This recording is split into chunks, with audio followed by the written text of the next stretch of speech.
Bismillahirrahmanirrahim.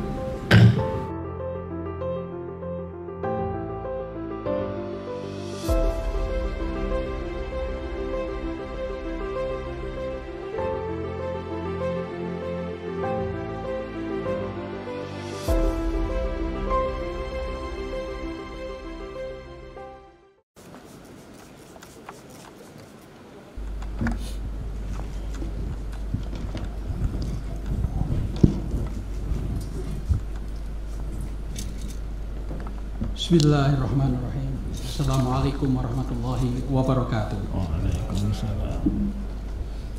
Iqra bismi rabbikal ladzi khalaq. Khalaqal insana min 'alaq. Iqra wa rabbukal akram. Alladzi 'allama bil qalam. 'allamal insana ma lam ya'lam. Win Sunan Kalijaga untuk bangsa. Win Sunan Kalijaga mendunia. Enggak usah ditepuk tangan, enggak apa-apa. Oke, Win Sunan Kalijaga untuk bangsa, Win Sunan Kalijaga mendunia. Ya, saya kalau ada yang terharu itu saya segera pergi. Mohon maaf. Nanti saya ikut terhanyut. Yang terhormat Ketua dan Sekretaris Sidang Terbuka Rapat Senat Pengukuhan Profesor Muni, para Wakil Rektor, para Dekan, Direktur Pasca Sarjana, semoga sehat selalu, semoga semua siap terus diajak bekerja sama. Sudah ada 5 rektor yang terkena positif COVID. Ya, kita berdoa semoga kita semua tetap sehat. Saya sendiri sudah rapid test berkali-kali. Sudah ketiga kali saya rapid test dan alhamdulillah masih negatif. Semoga terus negatif. Mari kita bekerja sama. Mari kita saling memahami, saling mengerti.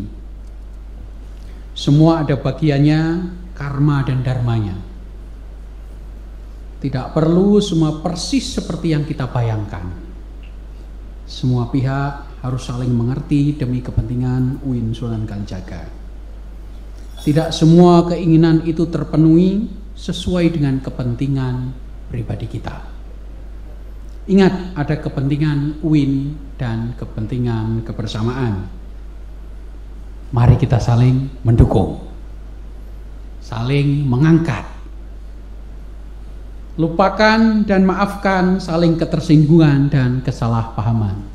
Mari kita tetap berkomunikasi dan terus membuka jalan komunikasi.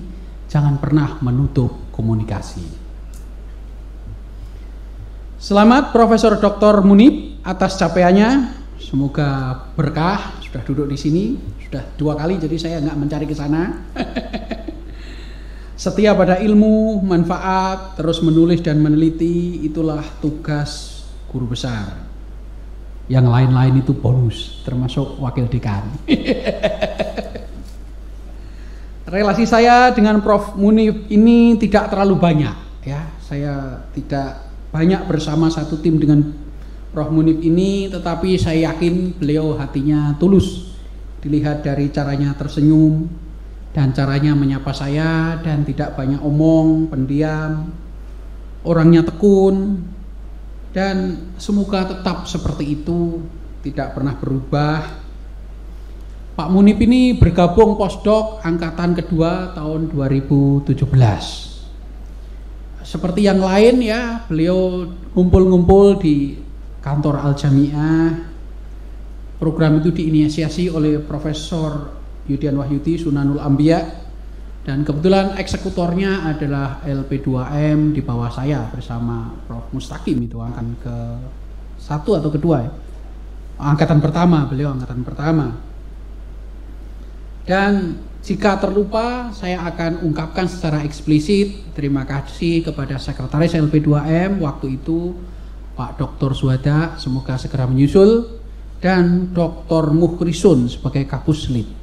Kita harus ungkapkan secara eksplisit karena mereka berdua yang menghadapi Irjen dan BPK ketika diperiksa secara keuangan dan pertanggungjawaban. Ya, nanti mari kita budayakan menyebut-nyebut jasa teman kita supaya tetap bersemangat dalam bekerja. Dan beliau Pak Mursyun sekarang ketua LP2M, semoga juga sama dengan Pak Suwada segera menyusul. Beliau bertanggung jawab mencairkan semua dana penelitian, dan paling repot kalau sudah diperiksa Irjen dan BPK, bisa ndak tidur, bisa malam itu stres, mencret dan lain-lain. Yang saya ketahui Pak Munib ini ketika bergabung di Posdok itu papernya sudah selesai. Jadi bergabung dengan Posdok sudah menunjukkan ke saya dengan sangat bangganya, ini akan terbit loh mas, gitu. Wah mantap kali ini. Jadi dia nerima uang tapi sudah nggak bekerja, kerjanya sudah dicicil lebih dulu. Saya kira perlu ditiru ini, pura-pura ikut program menerima dana tapi pekerjaannya sudah dilakukan lebih dulu. Mantap sekali ini strategi yang baik ini. Saya selalu berbaik sangka, dan terutama ketika diangkat menjadi wakil dekan, saya dengar dari Bu Dekan, Pak Munib ini sangat kooperatif, dan bagi saya itu lebih dari segalanya. Saya tetap berprasangka baik, dan semoga beliau juga begitu ke saya, dan saya ikhlas apa adanya. Saya tidak mengharap balasan apapun dari dia kecuali dia tetap seperti itu saja. Nggak usah berubah, saya juga nggak berubah. Jadi Bu Dekan ini sangat berbahagia dengan Pak Munib bergabung, dan Pak Munib ini mendapatkan tugas tambahan dari saya, yaitu merayu tanah agar segera lunas. Oke, kita beri tepuk tangan untuk Pak Munib. Selamat sekali lagi Pak Munib. Bidang beliau saya kira tidak ada duanya di UIN ini, translation, yaitu tarjamah. Ini luar biasa. Ini karena bidang saya klasik, jadi saya teringat bagaimana Muawiyah bin Abi Sufyan kemudian di era abad 8, abad 7 ya, itu mensponsori penterjemahan besar-besaran sampai Al-Kindi ya, penterjemahan dari Yunani ke Syriak. Suryani ya, Syriak bahasanya Suryani, Yunani Greek ya, dari Suryani ke dalam bahasa Arab. Jadi penerjemahan itu tidak langsung, dan itulah yang melahirkan para filosof muslim yang ternama.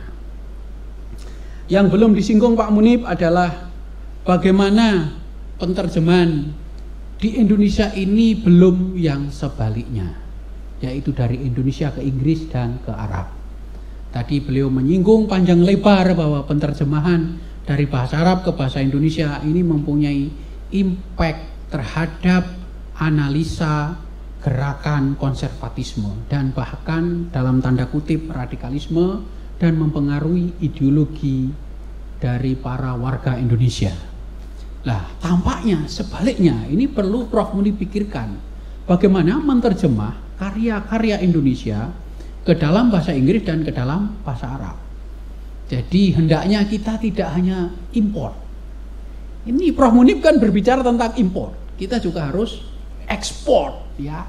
Ya seperti karya Prof Nur Haiti Laskar Jihad itu sudah ditulis di dalam bahasa Inggris, jadi tidak perlu diterjemah, tetapi diterjemah ke dalam bahasa Indonesia oleh oleh LP3S ya, oleh LP3S gitu ya.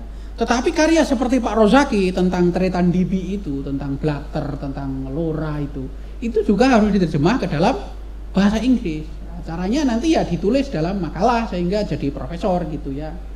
Begitu juga karya yang lain ya, yang tentang budaya Indonesia itu belum banyak diterjemah ke dalam bahasa Inggris. Bahkan kalau kita mau baca karya-karya tentang keindonesiaan itu lebih banyak ditulis oleh nama-nama orang Barat, tidak nama-nama kita. Bapak Ibu sekalian yang berbahagia, saya tidak akan berpanjang lebar, tapi saya akan sedikit menyinggung tentang tarbiyah secara umum, dan ini sudah saya sampaikan dalam seminar Prof Mara 3 kali, dan kemudian seminar di Solo sekali melalui Zoom. Baiklah, saya tidak setuju dengan penghapusan sejarah di dalam kurikulum kita. Ya. Di dalam terjemahan seperti yang disinggung oleh Prof Munib tadi, bahwa penerjemahan ini mempunyai peranan penting dan harus kita lihat sejarahnya, terutama penerjemahan dari Yunani, Suryani, kemudian bahasa Arab, dan sekarang penerjemahan dari Inggris ke Indonesia, terjemahan dari Arab ke Indonesia, dan sebaliknya Indonesia ke dalam bahasa internasional. Baiklah, saya kira sangat penting untuk mengingatkan tujuan pendidikan, terutama ini Fakultas Tarbiyah dengan capaian BLO terbesar dibanding dengan fakultas lain dan dengan mahasiswa terbanyak dan peminat terbanyak. Nah, apa ini peran Tarbiyah? Apa ini peran Tarbiyah? Bagi saya, Tarbiyah harus mengembalikan semangat pendidikan itu pada 4 aspek. 1, pendidikan itu harus kembali kepada pendidikan etika atau moral.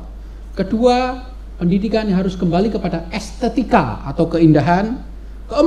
Ketiga, pendidikan harus kembali kepada kognitif atau pengetahuan, dan dalam hal ini riset ya, bukan penghafalan ya, pencarian atau riset. Dan keempat, pendidikan olahraga. Dan sejarah keempat bidang ini sudah ada dipraktekkan 2500 tahun yang lalu di 2 kota, Athena dan Atlanta. Kita tahu kota Atlanta adalah kota militer, semua warganya dilatih menjadi tentara untuk menaklukkan kota lain. Waktu itu dalam bahasa Yunani namanya polis. Polis itu artinya kota. Sedangkan kota Athena itu demokrasi lahir di sana dan melahirkan para filosof terkenal seperti Socrates atau Socrates, Plato dan Aristoteles. Mereka yang mengajari ilmu pengetahuan dan mencatat seluruh tumbuhan. Dan dari pelajaran yang pertama Tarbiyah harus mengejar, yaitu tentang etika. Itu kalau dalam bahasa saat ini disebut karakter building ya. Karakter building ini sangat penting. Jadi Tarbiyah tidak hanya mengejar cum laude saja. Cum laudenya paling banyak, saya tanda tangan sampai capek karena semuanya cum laude. Ya janganlah kita terpaku hanya pada nilai. Terus kita harus berpikir apa hubungannya IP tinggi dengan akhlak, dengan karakter building. Jangan-jangan nggak ada hubungannya. Bertambah IP tinggi akhlaknya nggak bagus gitu lah. Etikanya tidak bagus. Ini harus kita pikirkan untuk para mahasiswa kita 4 tahun ke depan dalam administrasi saya. Nah, Nabi Muhammad sendiri mengatakan, innama bu'itsu liutammima makarimal akhlak. Jadi Nabi Muhammad itu diutus untuk karakter building. Dalam bahasa Yunani kunonya disebut etika. Ya. Dalam hal ini hampir semua buku filsafat, mulai dari Nikomachean Etik atau Etika Nikomakos, buku Epictetus, buku berbagai macam selalu membicarakan apa itu kebajikan, apa itu nilai-nilai utama, apa itu kejujuran, apa itu kerjasama, apa itu saling mendukung antar teman, apa itu menguatkan tim. Dan dalam hal ini kita masih terlewat, kita masih terus mengejar angka-angka, statistik, website, webometrik dan lain-lain, tetapi lupa memperhatikan, sehingga nanti mahasiswa yang kita produksi dari Tarbiyah, jangan-jangan itu yang memproduksi para pejabat yang bermasalah gitu loh. Jadi pejabat yang bermasalah itu juga produksi IAIN Sunan Kalijaga, UIN Sunan Kalijaga. Jangan-jangan pendidikan kita ada yang salah dengan pendidikan etika. Dalam hal ini saya teringat salah satu sutra atau relief di Candi Borobudur, tepatnya Sutra Ganda Vyuha. Di situ ada cerita seorang tokoh namanya Sudana mencari kalyana mitra atau mencari guru. Sebanyak 53 guru dan sahabat, dia selalu mencari. Inilah pendidikan, mencari teman, mencari sahabat dan bernetwork. Bapak Ibu sekalian, mohon maaf ini ada pesan-pesan khusus karena ini kita akan membangun 4 tahun ke depan ini ya. Terutama Prof Munib ini akan mendirikan Tanah Pajangan sebagai kampus 2 ini ya. Ini sudah optimis sekali saya lihat ini. Yang kedua adalah estetika. Jadi mahasiswa kita harus kita ajari keindahan. Jangan hanya kata-kata wacana yang bombastis seperti demokrasi, mencederai demokrasi, keterbukaan dan lain-lain. Itu bisa menjadi bumerang juga jika kita terlalu banyak overdosis, tidak moderat ya, tidak tawasud dan tawazun. Kita juga harus mengajari estetika. Kata Muhammad Iqbal, seorang filosof India, estetika atau keindahan itu melampaui interpretasi keimanan kita dan semangat yang sepertinya spiritualitas kita. Jadi kalau Anda sepakat pakaian saya ini bagus, saya tidak ganteng, semuanya sepakat. Ya. Tapi ketidakgantengan saya mungkin tidak disepakati hanya oleh istri saya, tapi yang lain mungkin sepakat, terutama saingan yang merebut istri saya, misalnya gitu ya. Tetapi kalau Luna Maya cantik, saya kira semuanya sepakat gitu ya. Dan itu tidak pernah memandang agama apapun, kalau sudah disodori Luna Maya ya cantik gitu ya. Begitu juga lukisan Mona Lisa karya Leonardo da Vinci, negara manapun akan mengagumi keindahan Mona Lisa. Begitu juga lagu Nela Karisma, lagunya Rhoma Irama, Kecapi Seruling, Berjoget, semuanya indah. Dan kita sepakat tanpa memandang etnis, budaya, agama, tradisi, semuanya indah. Maka kita perlu mengajarkan keindahan mahasiswa kita ya. Kemudian yang ketiga, saya akan singkat. Yang ketiga adalah pengetahuan kognitif. Bapak Ibu sekalian, akhir-akhir ini pendidikan kita sering terjebak pada penghafalan materi, tidak pada pencarian. Saya akan kembali kepada relief Candi Borobudur, Ganda Vyuha, di mana Sudana mencari Kalyana Mitra atau dalam bahasa Palinya Kalyana Mitata, yaitu mencari guru dengan serius. Bahkan yang sepertinya tidak guru dianggap guru, dijadikan sahabat, dan bersama-sama mencari kebenaran. Inilah hakikat pendidikan, dan inilah yang dilakukan oleh Pak Munif, mencari terjemahan, meneliti penterjemahan, bukan menghafal terjemahan. Nah, ini kita sering terjebak. Bapak Ibu sekalian, kebetulan saya asesor jurnal di Ristek Dikti dan sekarang Mendiknas. Sayang sekali, banyak sekali kritik untuk jurnal-jurnal dari Fakultas Tarbiyah. Kurang adanya pencarian, tetapi penghafalan ya. Banyak sekali misalnya penterjemahan bahasa Arab di SD Sleman. Nanti ada lagi makalah penterjemahan bahasa Arab di SD Sapen. Penterjemahan bahasa Arab di SD Prambanan. Nanti di SD Depok dan lain-lain. Tapi isinya sama, yang diganti kotanya saja. Nah, ini adalah penghafalan, bukan pencarian. Nah, maka tugas Prof Munif sebagai profesor di Tarbiyah adalah kembali mendorong ini bahwa penelitian adalah pencarian, bukan penghafalan. Dan jangan terjebak pada chicken soup dan aplikatif semua. Dan yang terakhir, yang keempat, pesan saya adalah pendidikan olahraga. Nah, ini sangat penting, terutama COVID-19 ini, biar imun tubuh kita meningkat. Mari kita berolahraga. Olahraga sebagai sikap hidup dan olahraga sebagai karir. Nah, ini orang Indonesia ini tidak tertarik dengan olahraga, dikira olahraga itu suram masa depannya dan tidak mulia. Maka semua ingin jadi pejabat, semua ingin perlintis, semua ingin jadi orang penting dan tokoh masyarakat. Tapi sedikit sekali yang ingin jadi olahragawan terkenal. Padahal Lionel Messi, Novak Djokovic, Vanessa Williams, Maria Sharapova, Rafael Nadal itu uangnya jauh lebih banyak dari seluruh tokoh kita kalau dikumpulkan. Uang mereka itu kalau dikumpulkan ruangan ini tidak muat. Apalagi kalau pecahan seratusan gitu ya. Nah, sekali mereka menang Wimbledon itu berapa juta US dollar itu hadiahnya. Lah ini anak-anak kita nggak kita dorong untuk berkarir di olahraga. Padahal ini juga pendidikan. Nah, mulai dari pendidikan yang terbaik tentu saja Atlanta, dan ini dipraktekkan oleh negara-negara Eropa Timur dan bekas komunis seperti Soviet dan Cina. Mereka senamnya bagus, atletiknya bagus ya.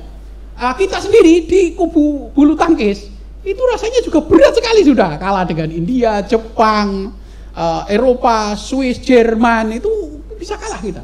Apalagi sepak bola, kita menjadi penikmat Liga Eropa dan penggemar tendangan Lionel Messi, dan mereka berduka ketika Lionel Messi kalah gitu ya. Ya begitu juga kita penggemar Bayern Munchen, tapi kita sendiri tidak bisa main gitu. Anak-anak kita juga nggak kita didik secara serius untuk mengejar karir olahraga. Bapak Ibu sekalian, saya kira itu dari saya. Sekali lagi selamat Prof Munif. Mari bangun Tarbiyah, mari bangun kampus 2. Mari bangun kampus 2. Bantu saya untuk melunasi kampus 2. Bantu saya untuk melaksanakan cita-cita kita bersama untuk membuka fakultas-fakultas yang lain.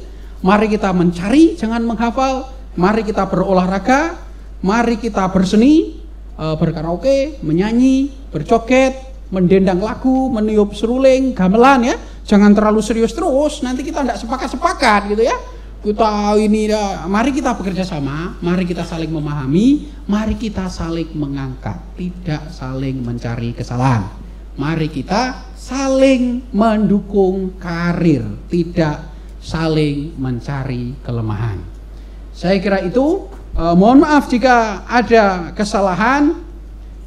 Mari kita ucapkan ini, mohon saya ditepuk tangani ini biar kita semangat. Uin Sunan Kalijaga untuk bangsa. Uin Sunan Kalijaga mendunia. Terima kasih Pak Dekan Arifi ada di sana. Berkah Pak Munif. Jangan ragu-ragu jika ada sesuatu pergilah ke kantor saya dan saya sudah mengundang supaya tim tanah kita segera berkumpul. Okay? Terima kasih. Mohon maaf jika ada kesalahan. Iqra bismi rabbikal ladzi khalaq khalaqal insana min 'alaq iqra wa rabbukal akram alladzi 'allama bil qalam 'allamal insana ma lam ya'lam. Wassalamualaikum warahmatullahi wabarakatuh.